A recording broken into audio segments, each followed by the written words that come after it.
Hello and welcome to Out of Spec Motoring. It has been 30,000 miles with this, my 2019 Tesla Model 3 Performance. I actually did those miles in just about 4 months. So let's take a look over the past few months of memories, all the fun we've had with this car.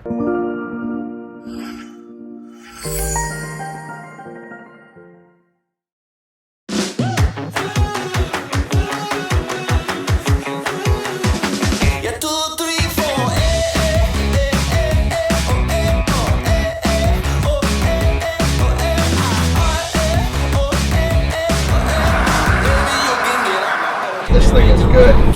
Side to side, left and right, take it slow, yeah, baby, come on, do it just right. And side to side, left to right, take it slow, yeah, baby, come on, do it just right.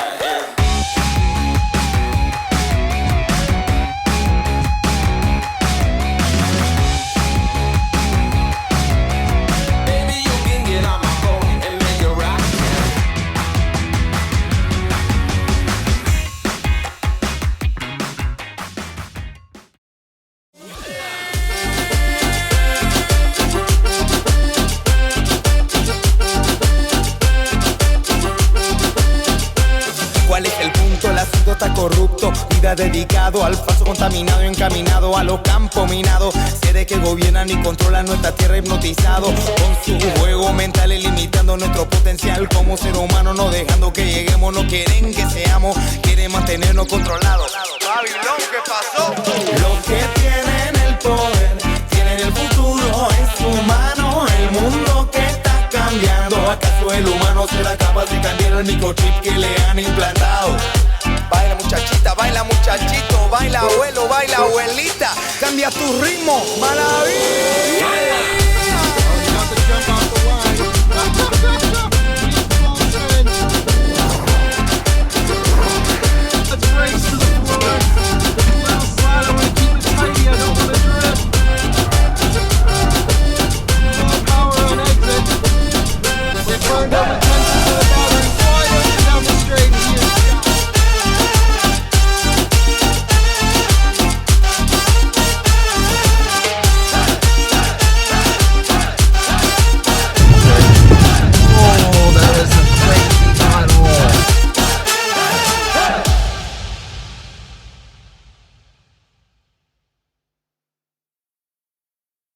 Now I do want to go through all of the data, all the miles traveled, our consumption, the problems, the good stuff, the bad stuff. However, I do want to give you a little bit of an update on some of the battle scars that this car has received. Again, I did one of these in my last Model 3, my rear wheel drive long range. If you're interested, I'll have a pop-up banner here in the top. You can see what 60,000 miles looks like on a 3.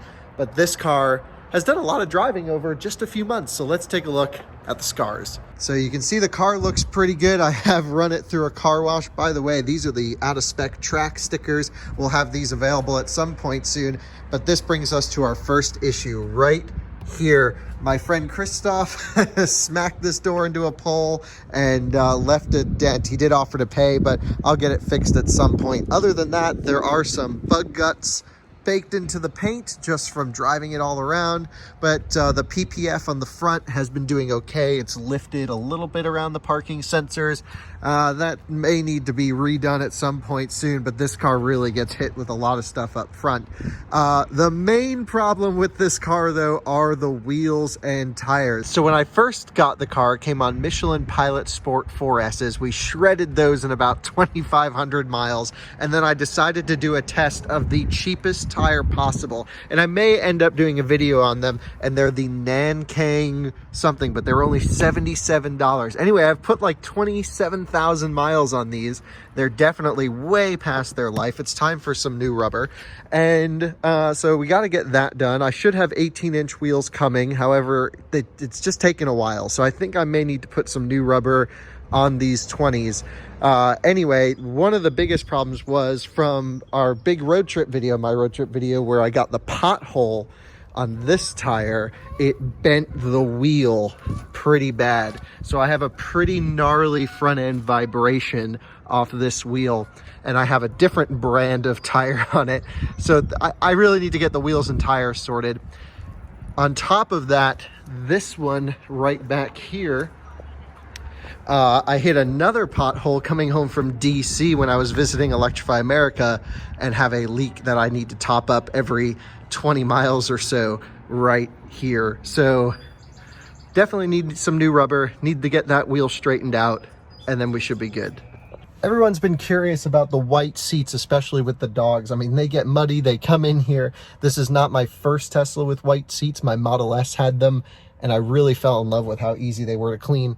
This is the driver's seat after 30,000 miles. It really looks brand new. There's a little bit of discoloration on the bottom here, but I think just a nice little wipe with Dawn dish soap and a microfiber that'll come out. Again, it's not leather. You don't have to worry about them drying out.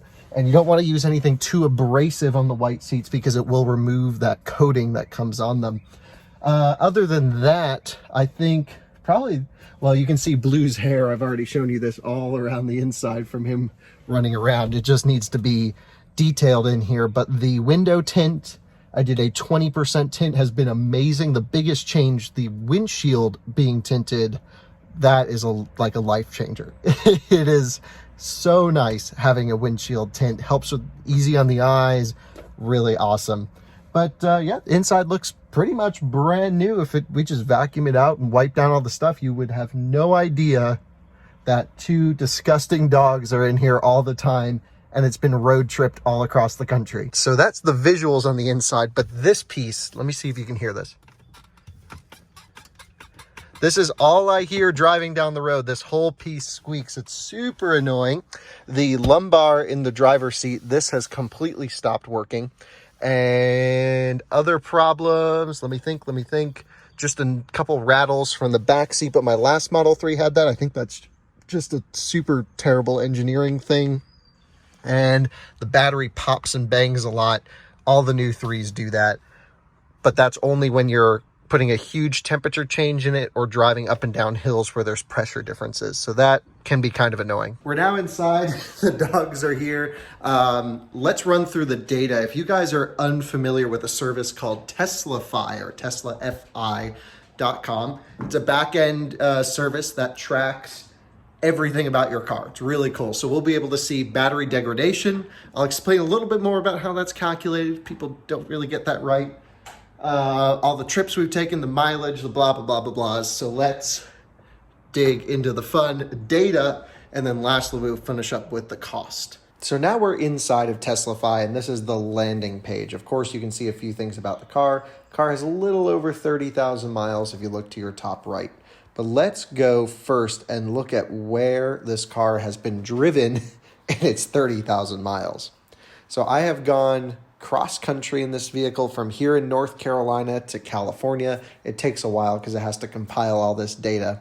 And then we've also done a trip to Colorado and back, and then a trip to Texas and back. And this is looking up, I guess, my last Model 3. And this one, we're just going to look at Beak, which is my current Tesla.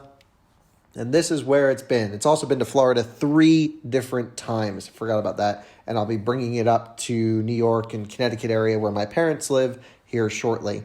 So we've done just about 30,800 miles logged through TeslaFi. I actually started TeslaFi before I drove it home from the delivery center. However, I've driven a few miles without cell coverage. It doesn't log there. So that's all of pretty much the stuff in the mountains of North Carolina when we go driving hard.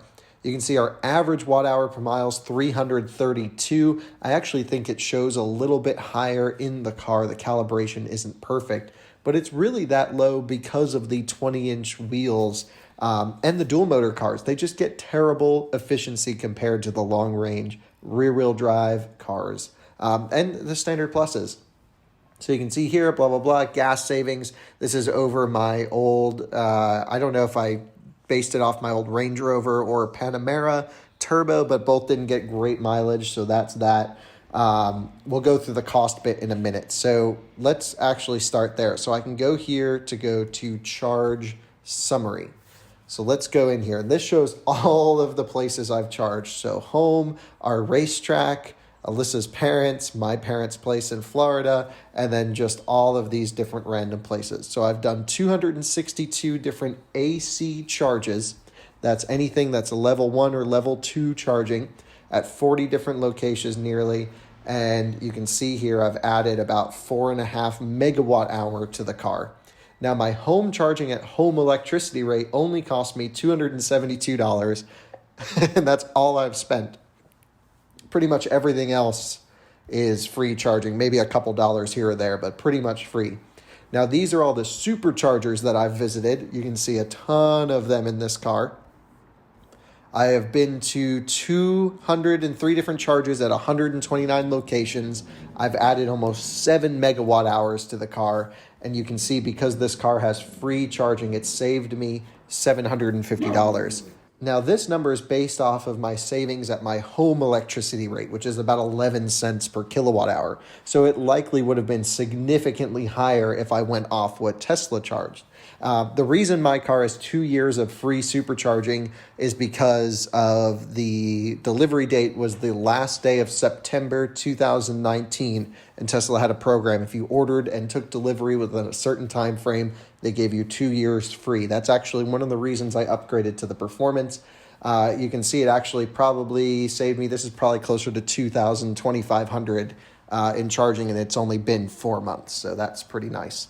I do Chatamo the car sometimes, not very often. You can see just a few things here. Didn't really input a cost, but let's say it cost me total of, I don't know, $30 or so, $40.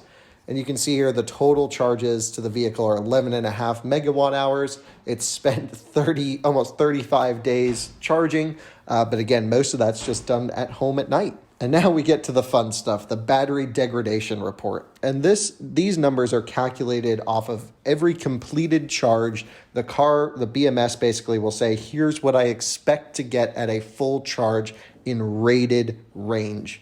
And so you can see we started over here, blah, blah, blah. We had a big dip. I don't know if there was a software update here.